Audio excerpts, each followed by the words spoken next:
I'm going to be doing a smoky eyelid.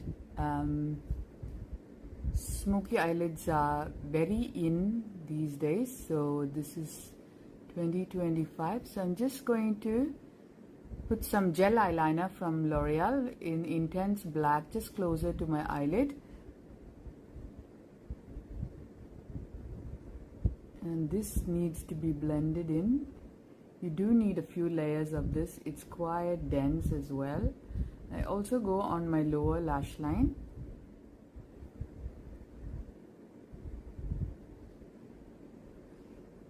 And then blend it in. So the upper lid, before I blend it in, I'll just create a wing from this bit here. And then just leave it there, not too long. And then I go with my brush, which is quite dense and flat, and then just blend it in. I realize my ceiling fan is on, which is creating a bit of noise. It is quite hot here. While we are doing this, I want to talk a little bit about what is the gold standard in skin care.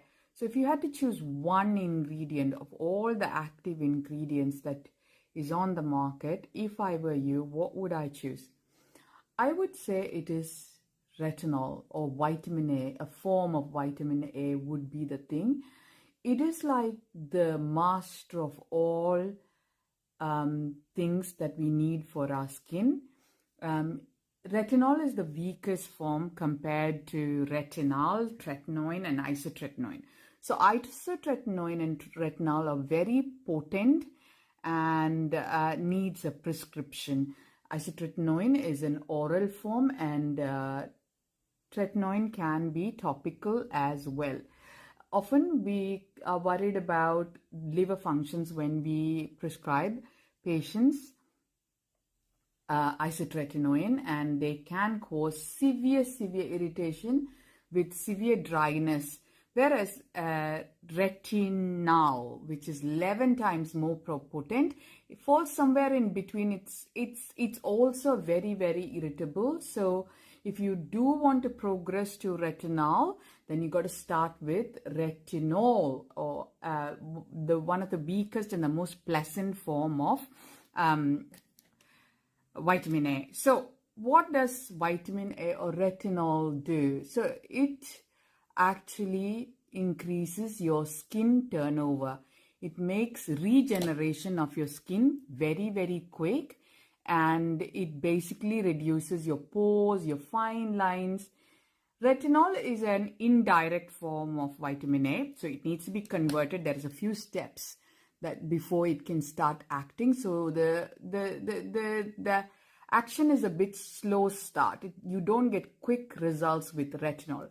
Whereas retinol, which is 11 times more potent, gives you quick response. So when do you start your retinol? I would say in your mid-20s, when regeneration is kind of slowed down. Your aging process actually starts in your mid-20s. So you've got to start it around that time, and it will actually reduce acne pigmentation, your hyperpigmentation, the size of your pores also increase as we age. And this is that one product who stops all of that. Or there is nothing that can stop. I mean everything, you eventually will age, but it does slows it down quite well. So the one I'm currently using is the Neutrogena 0.3%. So the other one was 0.1%. I forgot. It's 0.1%. 0.3% night cream of retinol. And I also have now added for alternate days retinol 0.5%. So this is a very gradual progress. So I've applied the lightest form for about a month, and I've made sure that I have no reaction, and then I have progressed to it. So how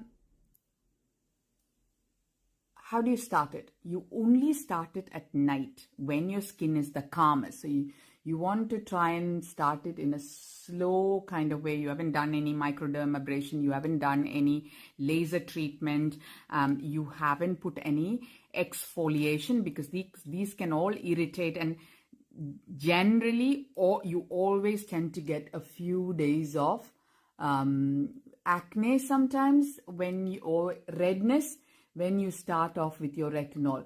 So what I tell my patients is to always apply. So this is my Model Zone palette. I'm just intensifying the black as we speak. You really want a dark finish. So going back to retinol, I always tell my patients to use a sandwich method. So what is a sandwich method? Sandwich method is basically having some sort of protection between your skin and the retinol. So I always ask them to apply some moisturizer or hyaluronic serum and then apply your retinol. It just makes the irritation less likely, and also it is a very drying product, so you need to apply your moisturizer very liberally before you can apply your retinol.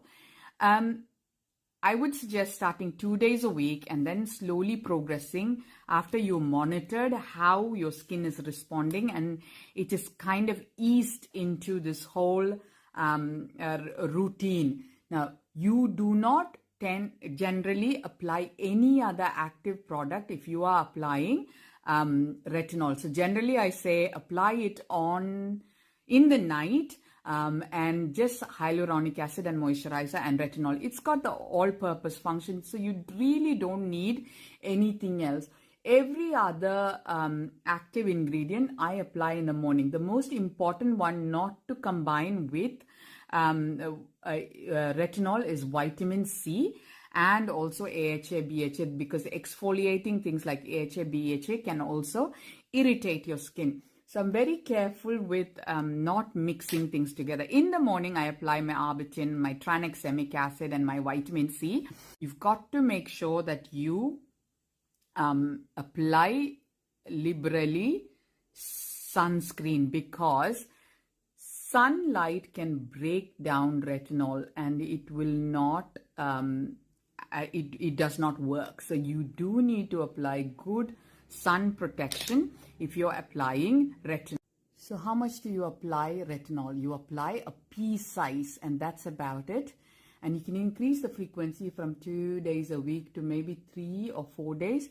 I would not apply it every day and I would not increase the quantity as well. Yes, retinol is weaker, but it does work. You just have to be patient about it. It gives you the equal results of the strong prescription ones, but it just takes its time. So if you're not in a hurry, you don't have a function to go to or some special occasion, I would say start off on the retinol. So it's part of your routine instead of going for a quick solution and getting all the side effects. Do apply your retinol into your decolletage and your neck as well if you're applying on your screen. So I'm taking the NYX glitter glue. So this is my gray color glitter.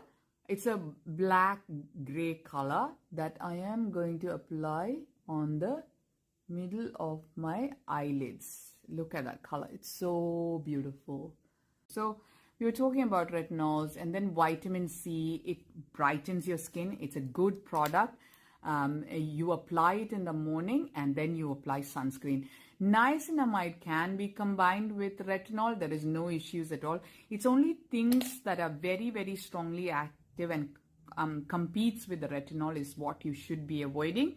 And mainly it's a vitamin C and the AHA, BHA. So any exfoliation, even like microdermabrasion, which is like a physical exfoliation, you should skip the retinol couple of days before you go and get your microdermabrasion. I'm going to use the purple here. Purple is a good color to transition from a smoky eye as well. It does a good job. It just gives you that little bit of red pigmentation which works well.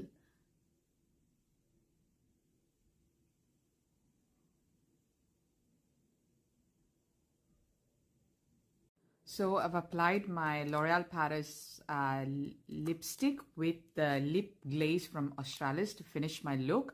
And I've used the Panorama, L'Oréal Panorama mascara in the shade dark brown. It looks more black on my eyes. You can see it looks more black. I don't like a jet black mascara for some reason, and I trend to lean towards browns. I do have a couple of mascara. This is hands down the best mascara in town. So that's the look, guys, and that's the talk. I didn't want to do a sitting across in a chair and having that talk. I don't think that's very, people don't tend to process much. Even if you've taken one message out of this about retinols, I'm more than happy. This is a question that comes across quite often from my patients, and I thought this would be information that everyone would like to know about. Let me know what you think about this look and this talk. Thank you so much for your time. I really appreciate your following and your comments and your participation in this. Have a good night, guys.